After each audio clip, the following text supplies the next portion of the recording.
Guys, I wish I had something profound or cute or witty to say, but I just don't this time.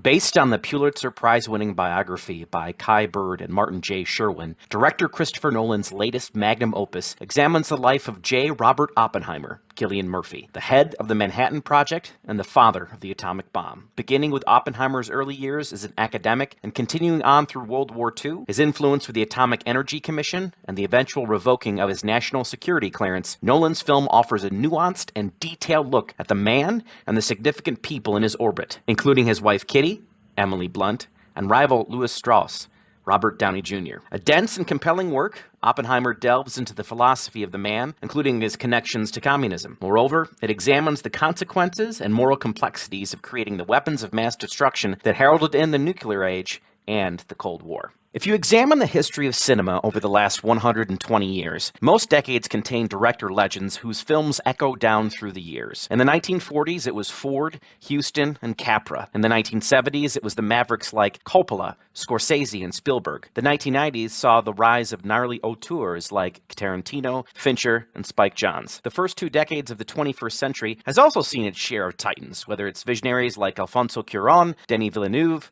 or unique voices like Bong Joon-ho and Greta Gerwig. Yet, out of all of them, the director that stands head and shoulders above all others, in my opinion, is Christopher Nolan. His movies aren't just pieces of cinema, they are events. For moviegoers, the name Christopher Nolan is more than enough to get them in a movie theater. It's a testament to the man's ability that when he releases a film, the expectation isn't greatness, the expectation is cinematic nirvana. A daunting legacy to live up to say the least. So where does that leave Oppenheimer? Where does the film stack up in the pantheon of Nolan movies? While Oppenheimer isn't my favorite of Nolan's works, I do believe it is his best. As I was watching the masterpiece that is Oppenheimer unfold, something struck me like the blast wave from the Trinity test. Every film prior to Nolan's latest, in hindsight, now feel like whetstones, tools he was using to carefully craft a cinematic sword to thrust into the beating heart of audiences worldwide. A sword bearing the name Oppenheimer. Complex, nuanced, profound, dense, and absolutely staggering. Christopher Nolan's Oppenheimer is a testament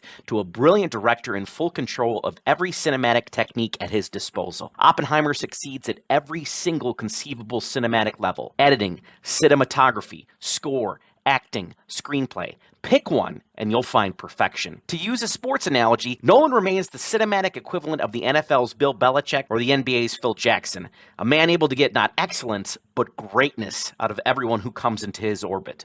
What makes Oppenheimer work so well is the way Nolan structures the film based on 3 fundamental pillars: editing, score, and cinematography. This is a movie that deals with heavy subjects like quantum physics, moral relativism, and communism. Yet Nolan shoots the biopic like a thriller with center focus on Murphy himself. The film has been compared to Oliver Stone's JFK, and I honestly can't think of a more apt description. Jennifer LeMay's scintillating editing echoes Joe Hutching and Pietro Scalia's brilliant work, giving Oppenheimer a constant, pulse-pounding forward momentum. It's complemented by a harrowing and brilliant score from Oscar winner Ludwig Göransson, where violins feature heavily. The music makes you feel a profound sense of wonder one moment and abject horror the next. The score possesses a "there will be blood" flavor that I relished. Göransson's score fits hand in glove with Hoyt van Hoytema's camera work, one of this generation's best cinematographers. Every conceivable shot is on display here, with Hoytema's cinematography provoking the gamut of human emotions. Whether it's the horror in a gym after the bombs are dropped, the courtroom-esque drama of Oppenheimer and Strauss's hearings, or the anxiety-laced moments leading up to the Trinity test.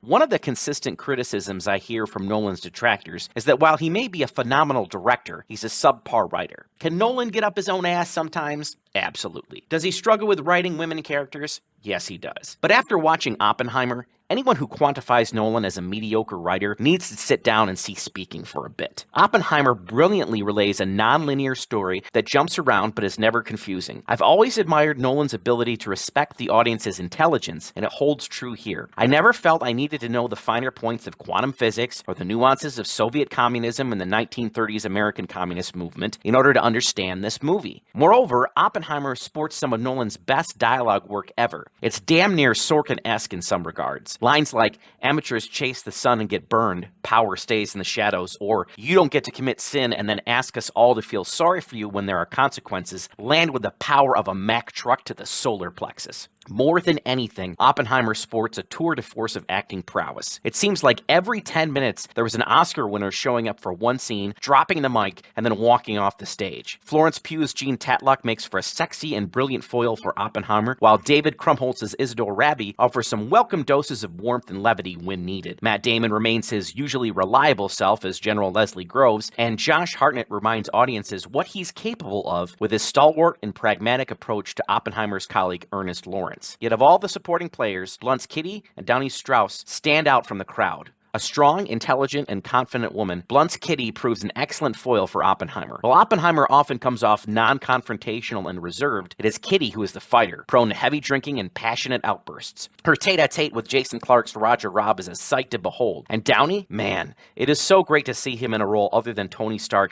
/ Iron Man. With a complex, egotistical, and Machiavellian performance, Downey reminds us all how talented he is and how mesmerizing he can be. I have no doubt both actors will be nominated in the supporting category at the Oscars next year. Cillian Murphy, however, won't be nominated next year. He will win the award for Best Actor. This is Larry Bird walking into the three-point contest in 1986 saying, "Who's playing for second?" Murphy's performance is nothing less than staggering. What he does with a soulful, tortured look or a change in inflection while trying to explain the context of his life at a hearing boggles the mind. J. Robert Oppenheimer was a complex, complicated human being, and Murphy's able to convey all of those things while simultaneously getting to the humanity of the character. The best compliment I can give is that for 3 hours, I never once saw Cillian Murphy. All I saw was J. Robert Oppenheimer. What makes a filmmaker great is their ability to stir your soul, to bring you to an emotional level that you didn't expect. Most of Nolan's films build towards something profound, and in the case of Oppenheimer, it is the final scene between Robert Oppenheimer and Tom Conti's Albert Einstein.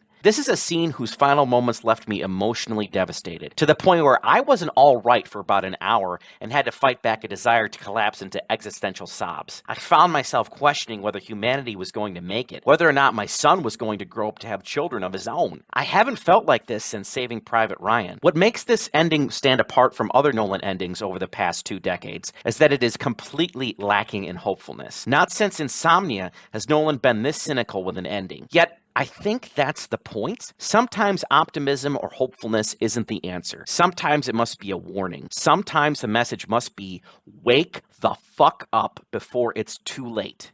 I hope we do. God in heaven, I hope we do. I am giving Oppenheimer a 10 on 10. It's not only just a must-see, it is an absolute masterpiece.